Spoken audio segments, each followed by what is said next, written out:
बिस्मिल्लाहिर्रहमानिर्रहीम। अस्सलाम वालेकुम स्टूडेंट्स। आज मैं आपको यूजेस ऑफ डायमेंशनल एनालिसिस कराऊंगी।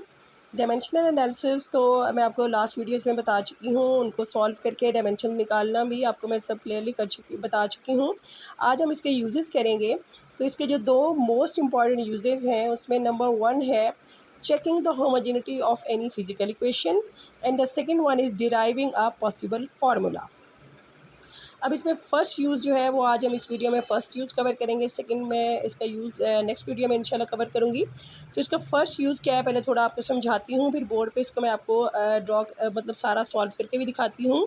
तो इसका फ़र्स्ट यूज़ है जिसको हम कहते हैं checking the homogeneity of physical equation, यानी डायमेंशनल एनालिसिस की हेल्प से हम किसी भी इक्वेशन की होमोजेनिटी का मतलब होता है कि किसी भी इक्वेशन की लेफ़्ट हैंड साइड और राइट हैंड साइड का एक जैसा होना, सेम होना।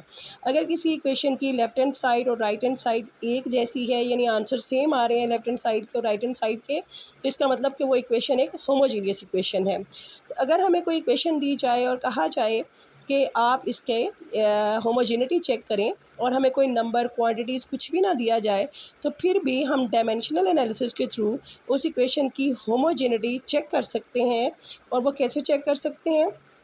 उसमें हम क्या करेंगे कि उस इक्वेशन की लेफ़्ट हैंड साइड की जो इक्वेशन की डायमेंशंस होंगी वो निकालेंगे, फिर उसी इक्वेशन की राइट हैंड साइड की डायमेंशंस निकालेंगे।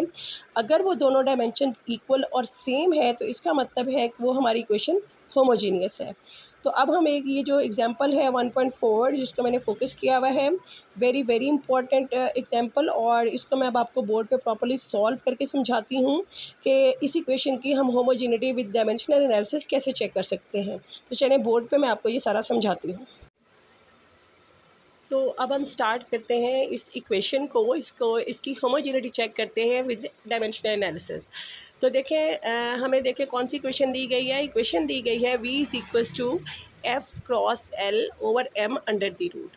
अब इसमें पहले मैं आपको ये टर्म्स क्लियर कर दूँ कि ये कौन कौन सी टर्म्स हैं। v stands for velocity, f stands for force, l stands for length and m stand for mass. तो अब ये हमें इक्वेशन दी गई है और हमें कहा गया है कि इस इक्वेशन की होमोजेनिटी चेक करें with the help of dimensional analysis. तो हम क्या करेंगे, सबसे पहले हम इसकी लेफ़्ट हैंड साइड लेंगे। लेफ़्ट हैंड साइड में देखें हमारे पास क्या है। लेफ़्ट हैंड साइड में हमारे पास सिर्फ एक ही चीज़ है और वो है वेलोसिटी। अब वेलोसिटी के इर्द गिर्द सबसे मैंने क्या लगाई है, सबसे पहले स्क्वायर ब्रैकेट्स लगाई हैं। वो इसलिए लगाई हैं कि जब भी हम डायमेंशनल एनालिसिस करेंगे तो स्क्वायर ब्रैकेट्स मस्ट है। विदाउट स्क्वायर ब्रैकेट्स हम किसी भी क्वांटिटी का डायमेंशनल एनालिसिस करेंगे तो that will be considered a wrong way of doing this. ठीक है, अब हम क्या करेंगे, हम सबसे पहले इसको मतलब स्क्वायर ब्रैकेट्स में क्लोज करेंगे। उसके बाद हम वेलोसिटी की डायमेंशंस हम पिछली वीडियोस में मैं आपको निकालना बता चुकी हुई हूँ। तो वेलोसिटी के फार्मूला से यानी d/t से हम उसकी डायमेंशन निकाल लेंगे विच इज़ lt-1। ये तो सिंपल था, आसान था। अब हम क्या करेंगे, इसको डायमेंशन को निकाल के साइड पे रख लेंगे। अब हम राइट हैंड साइड की तरफ आते हैं। राइट हैंड साइड में हमारे पास इक्वेशन है f cross l over m, और उसका जो अंडर रूट था उसको मैंने अब 1/2 की फॉर्म में, यानी उसको मैंने पावर की फॉर्म में 1/2 की फॉर्म में लिख लिया है। और इसका भी क्योंकि हम डायमेंशनल एनालिसिस करने लगे हैं तो मैंने इसके इर्द गिर्द भी स्क्वायर ब्रैकेट्स लगा दी हैं। ठीक है बेटा, अब यहाँ तक हमारे पास ये क्वांटिटीज़ आ गई। अब मैं क्या करूँगी कि फ़ोर्स की, लेंथ की और मास की डायमेंशंस जो मैं पहली वीडियोस में मेंशन कर चुकी हूँ, हम उनको इसमें एंटर कर देंगे, लगा देंगे। देखिए फ़ोर्स की डायमेंशन होती है mlt-2, लेंथ की डायमेंशन होती है l और मास की डायमेंशन होती है कैपिटल M। मैंने ये डायमेंशन जिसके अंदर लगा दी हैं और साथ स्क्वायर ब्रैकेट्स लगा के जो उसकी पावर थी 1/2 वो एज इट इज़ रहने दी है। अब देखें ऊपर भी m है, नीचे भी m है, m और m कैंसिल आउट हो जाएंगे तो और l मल्टीप्लाई होके हमारे पास आएगा l² t-2 और साथ स्क्वायर ब्रैकेट्स के बाहर हमारे पास उसकी पावर है 1/2। अब हम क्या करेंगे, इस पावर को अंदर ले आएंगे। स्क्वायर एल की स्क्वायर और साथ 1/2 मल्टीप्लाई हो जाएगी, टी की पावर -2 के साथ भी 1/2 मल्टीप्लाई हो जाएगी।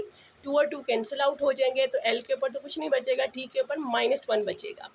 तो देखें इस साइड पे भी हमारे पास जो डायमेंशन बची है वो है lt-1, और जो हमने राइट हैंड साइड की डायमेंशन निकाली थी वो भी lt-1 थी। तो सिंपली हम क्या कह सकते हैं कि left hand side is equal to the right hand side. तो इस तरह से हम डायमेंशनल एनालिसिस करके किसी भी इक्वेशन की होमोजेनिटी बहुत इजीली चेक कर सकते हैं विदाउट एनी नंबर्स, क्वांटिटीज़ या विदाउट एनी लंबे चौड़े फार्मूलाज। सिंपली डायमेंशनल एनालिसिस से हम किसी भी क्वेश्चन की होमोजेनिटी चेक कर लेंगे और ये हमारे पास इसका फर्स्ट यूज़ होगा। इसका जो सेकंड यूज़ है डिराइविंग अ पॉसिबल फार्मूला, इंशाल्लाह नेक्स्ट वीडियो में मैं उसको आपको बताती हूँ कि हमने कैसे जो है फार्मूला डिराइव करना है। थैंक यू, अल्लाह हाफिज़।